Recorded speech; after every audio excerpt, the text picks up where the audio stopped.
The Phoenix Suns are on the verge of something big this season. With some game-changing additions to their roster and a coaching shakeup, they might just have what it takes to finally unlock their full potential. But are these changes enough to get them to the top of the NBA mountain? Can the Suns rise above their past struggles and become true contenders? After a promising run last year, this team is ready to take it to the next level.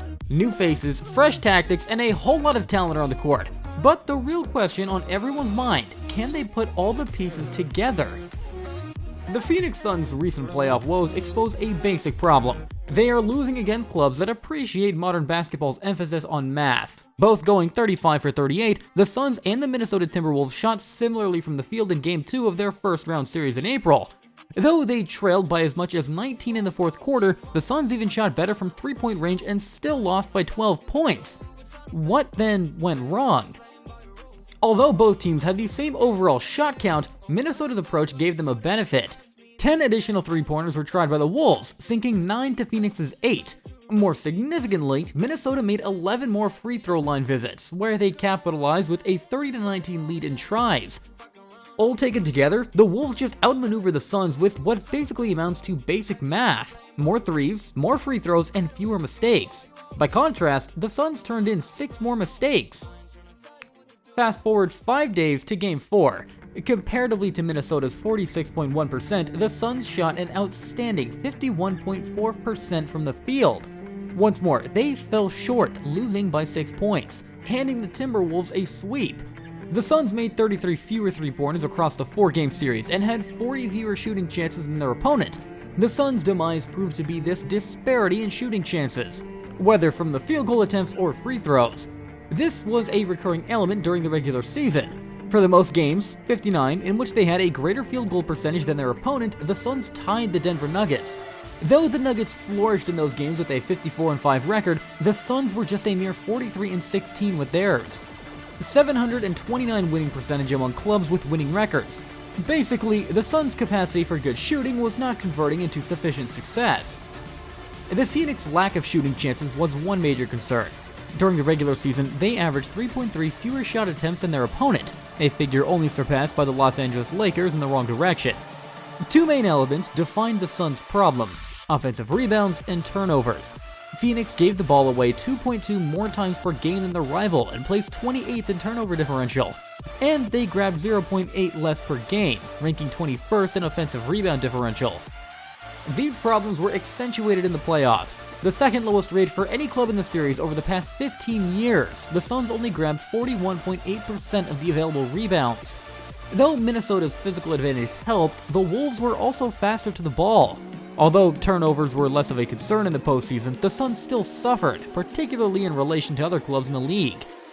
Particularly, Kevin Durant struggled to take care of the ball. Durant's 244 turnovers were the highest on the team, surpassing Devin Booker, who had 178, even though his turnover rate this season, 10.9 per 100 possessions used, was lower than that of the last year, 11.3. Durant's height makes his dribble a target for many defenders, who poke the ball away as he collects to pass or shoot.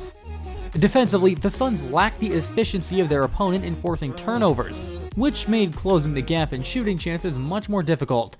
Phoenix struggled, but they were not particularly conservative in how they defended pick and rolls. They simply lacked enough anarchy to drive errors from the other team. Apart from the disparity in shot attempts and turnovers, the Suns were also fighting against the cold. Hard reality whereby 3 is more than 2. Phoenix ranked second in the league with a 47.4% success percentage. However, they excelled in mid-range shooting with a poor three-point shooting ratio. At 38.2%, they ranked 7th in three-point percentage, but their ratio of three-point attempts to mid-range attempts, 2.4 to 1, placed 29th in the league, barely ahead of the Chicago Bulls. Although mid-range shots are vital, particularly when big guys defend pick and rolls, the Suns must up their three-point attempts if they are to remain competitive and avoid always having to shoot at a far greater rate than their opponent. While three-pointers are valued at 1.15, making the formula favor teams that shoot from deep more often, mid-range shots are worth 0.95 points per attempt. Though they aren't making enough threes, the Suns have players with good shooting ability. Out of 213 league players who tried at least 200 shots from outside the paint last season, the Suns had 3 in their top 8 for a three-point attempt to mid-range try ratio.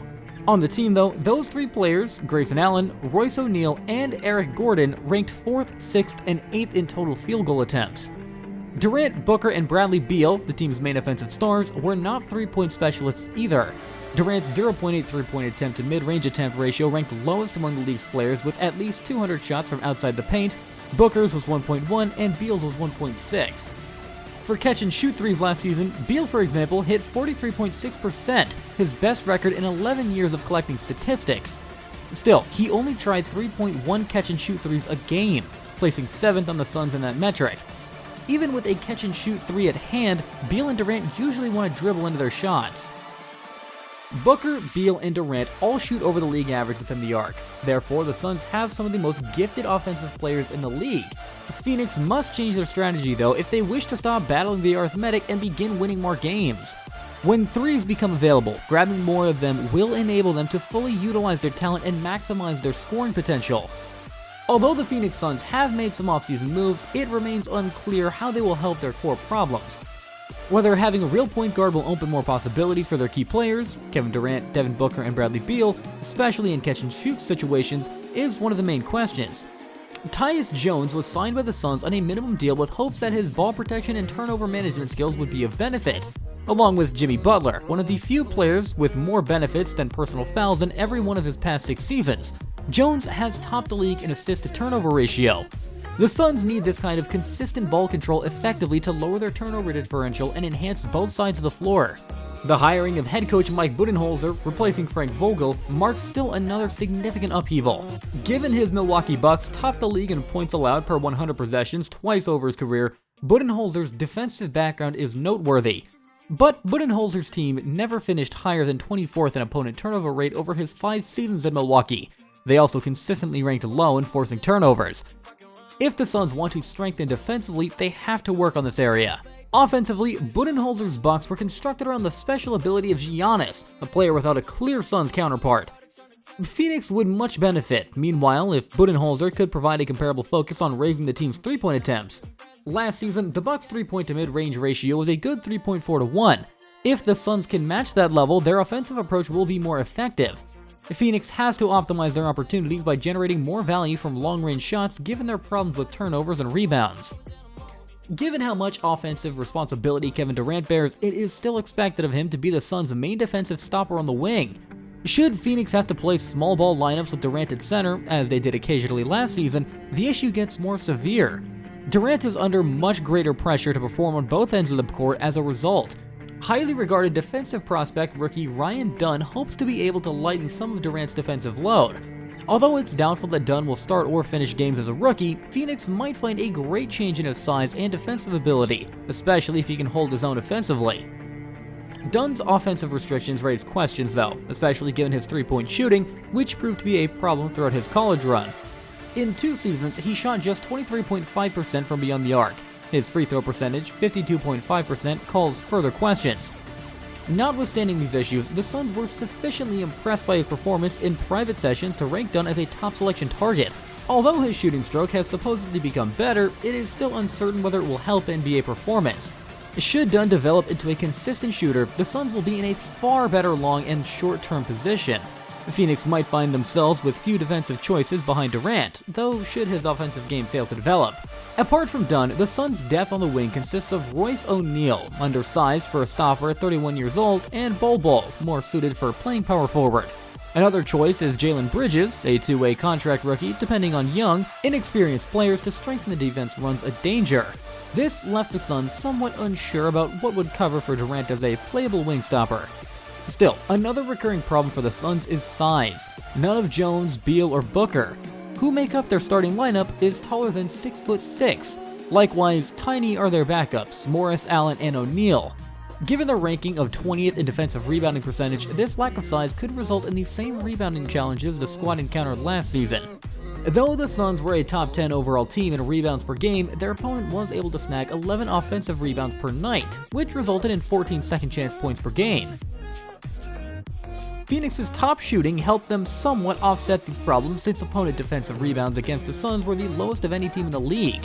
The Suns will have to up their effort and rebounding concentration if they wish to prevent handing up too many second chance points too. Having Mason Plumlee and Iguodala behind starter center Jusuf Nurkic should assist. Nevertheless, rebounding is a team effort and everyone on the roster will have to participate. The Suns' season will ultimately rely on how successfully they can handle these challenges, especially their desire to hit more three-pointers, limit turnovers, and offset their size disadvantages on defense. Should they be able, their top shot makers, Durant, Booker, and Beal, will be able to carry them far. The Phoenix Suns have everything they need to make this season one to remember. From solid roster additions to potential improvements on both ends of the floor, the ingredients are there for something special. But will they rise to the challenge or fall short of expectations once again? Only time will tell, but one thing is for sure, this season is going to be one exciting ride for Suns fans. If you enjoyed this breakdown, don't forget to hit the like button down below and subscribe for more NBA insights.